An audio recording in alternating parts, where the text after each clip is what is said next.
लगातार नतीजों का दौर है, लगातार कई मैनेजमेंट से भी हम बात कर रहे हैं और इसी सिलसिले में आपको जानकारी दे दें कि उग्रो कैपिटल ने दूसरी तिमाही के नतीजे जारी कर दिए हैं। मुनाफे और नेट इंटरेस्ट इनकम में शानदार बढ़त देखने को मिली है और हमारे साथ आज स्टूडियो में मौजूद हैं कंपनी के फाउंडर और एमडी सचिंद्र नाथ जी। सचिन जी, बहुत बहुत शुक्रिया अपना कीमती समय देने के लिए। अच्छा लग रहा है, बाजार भी बेहतर और आपसे बातचीत करते हुए और नतीजों से मैं गुजर रहा था और इतना बढ़िया सालाना जंप जो है वो आपकी इनकम में साफ तौर पर नजर आया है सालाना आधार पे।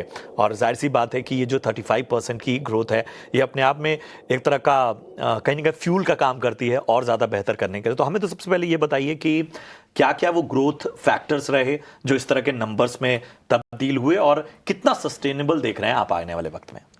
बहुत बहुत धन्यवाद।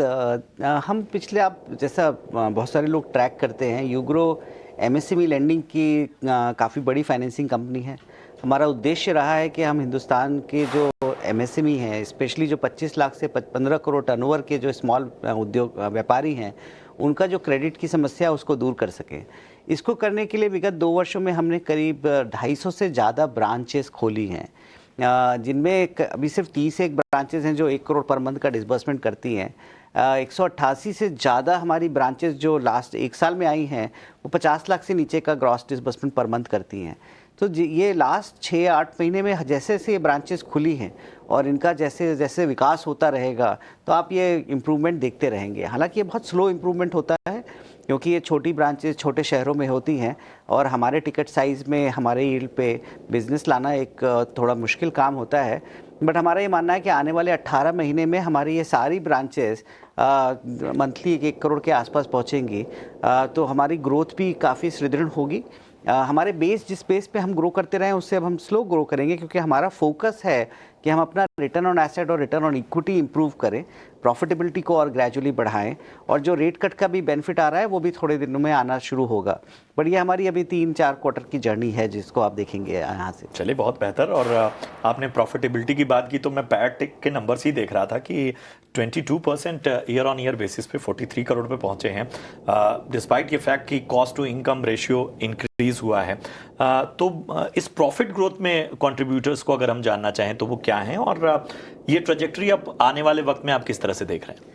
देखिए, कॉस्ट टू इनकम रेशियो तो बढ़ी है क्योंकि वैसे मैंने बताया कि हमने काफ़ी ब्रांचेस खोली हैं, लेकिन हमारी ब्रांच खोलने की जो यात्रा थी वो पूर्ण हो चुकी है।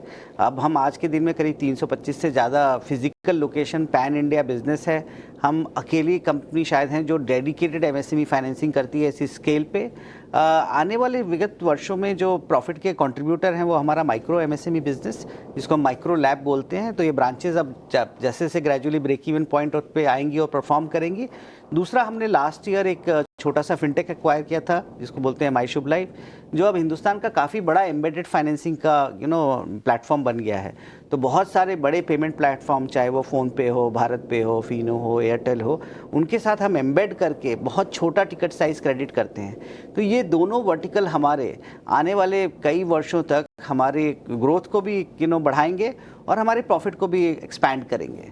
चलिए, नंबर्स की बात है, एयूएम पे भी बात बनती है। 20% ग्रोथ एयूएम में नज़र आई है सालाना आधार पे, 12,226 करोड़ जो नंबर मेरे सामने है। डिसबर्समेंट में लेकिन डिक्लाइन है।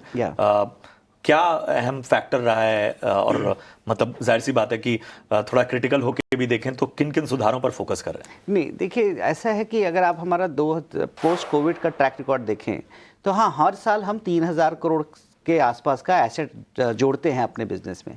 इस साल की शुरुआत में हमने एक कंपनी एक्वायर की, प्रोफेक्टस कैपिटल, जो एक और एनबीएफसी है, उससे हमको 3,000 करोड़ का एयूएम अपने आप आ गया। तो हमारा जो साल का एयूएम का टारगेट था वो इस एक्विजिशन से कंप्लीट हो गया। इसको यूज़ करके हमने सोचा कि हम कैसे अपने बिजनेस को रिकैलिब्रेट करें, ग्रोथ को थोड़ा स्लो करें, क्रेडिट क्वालिटी को और इम्प्रूव करें जो अभी खुद ही अच्छी है, जिससे कि हम अपनी कॉस्ट ऑफ बोरोइंग को नीचे ला सकें। तो ये एक कैलिब्रेटेड अप्रोच है क्योंकि हम प्रोफेक्टस के साथ इस साल पे 15,000 करोड़ में होंगे, करीब 700-800 करोड़ हम और ऐड करेंगे तो 16,000 करोड़ के आसपास हम पहुँचेंगे। लेकिन हम अपने हर बिजनेस लाइन वर्टिकल में अपने ग्रोथ रेट को कर्टेल किया है। तो हमने अपना अप्रूवल क्रेडिट को टाइट किया, अप्रूवल रेट 30% से 20% आ गया, जिसकी वजह से हमारी नेट डिमांड ऑफ लाइबिलिटी, जो हम पैसा हम बाजार से बोरो करते हैं वो कम हो गए। जब भी आप कम बोरो करेंगे तो आपका कॉस्ट ऑफ बोरोइंग नीचे आएगा, ये हमारा मानना है। क्योंकि 2-3 चीज़ें हैं जो अभी भी हमारे से दूर हैं। एक, हमारी कॉस्ट ऑफ बोरोइंग हमारे पीयर सेट से ज़्यादा है। हमको लगता है कि उसमें करीब 1.5% की गुंजाइश है। हमारा लेवरेज भी काफ़ी कम है हमारे पीयर सेट से, तो ग्रेजुअली वो भी अब बढ़ेगा। तो उद्देश्य ये है कि हम AUM तो हम बहुत अच्छा अचीव कर पाते हैं जब हम चाहें। उद्देश्य ये है कि अब हम कैलिब्रेटेड ग्रोथ करके कैसे बॉटम लाइन को इम्प्रूव कर सकें, जिसका इम्पैक्ट फाइनली हमारे वैल्यू क्रिएशन पे आए और हमारे शेयर होल्डर्स को बेनिफिट आए। बड़ी अच्छी बात आपकी लगी सर इस पूरी बातचीत में कि जहां आपको थोड़ा सा क्रिटिकल होना है वहां आप क्रिटिकल भी हो। एक पारदर्शिता बहुत ज़रूरी है, और शायद हर चीज़, चाहे नंबर्स हों चाहे बाकी चीज़ें हों, उन सभी को जब कोई कारोबारी जब इतने बेहतर तरीके से ट्रांसपेरेंसी के साथ रखता है तो कहीं ना कहीं कारोबार में वो चीज़ नज़र आती है। Thank you so much sir, अच्छा लगा आपसे बातचीत करते हुए। आपको ढेर सारी शुभकामनाएं हमारी तरफ से। और लगे आज चूँकि अक्षय जी हमारे साथ बने हुए हैं, तो अक्षय जी, आपने सचिंद्र जी को भी सुना और यूग्रो कैपिटल के जो नंबर्स थे और बाकी चीज़ें वो भी आपने देखा। हमें बताइए आपका नज़रिया क्या बन रहा है यूग्रो कैपिटल पे फिलहाल खास तौर पे?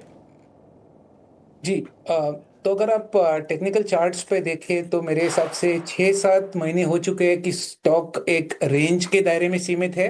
कहीं ना कहीं 170 के लेवल से पिवोट हो रहा है, वॉल्यूम्स भी काफ़ी डल है, तो क्लियरली ट्रेडिंग एक्शन काफ़ी लिमिटेड है। बट थोड़ा लॉन्गर टर्म चार्ट्स देखें तो 140 ये आपका बहुत ही अहम सपोर्ट जोन बन पा रहा है। जब तक 140 के ऊपर स्टॉक ट्रेड होगा तो लॉन्ग टर्म के लिहाज से आप अभी भी होल्ड करके चल सकते हैं। तो उम्मीद कर रहा हूँ 140 के ऊपर जब तक स्टॉक ट्रेड होगा तो होल्ड करना है आपको। जब भी ये मोमेंटम पिकअप होगा उसके लिए ये रेंज जो 8 महीने से लागू है 190 के ऊपर ब्रेकआउट होना जरूरी है टेक्निकल में, तभी मोमेंटम ट्रिगर होगा। और उसके बाद अगर 190 ब्रीच होता है तो हम 240-250 के टारगेट की उम्मीद लेके चल सकते हैं। तो फिलहाल होल्ड की राय है उग्रो कैपिटल में विद स्टॉप लॉस बिलो 130। तो लॉन्गर टर्म के हिसाब से पॉजिटिव संकेत, एक बुलिश नजरिया साफ तौर पे अक्षय भागवत जी का यूग्रो कैपिटल पे आने वाले वक्त में 200 और 250 तक के लक्ष्य आ सकते हैं।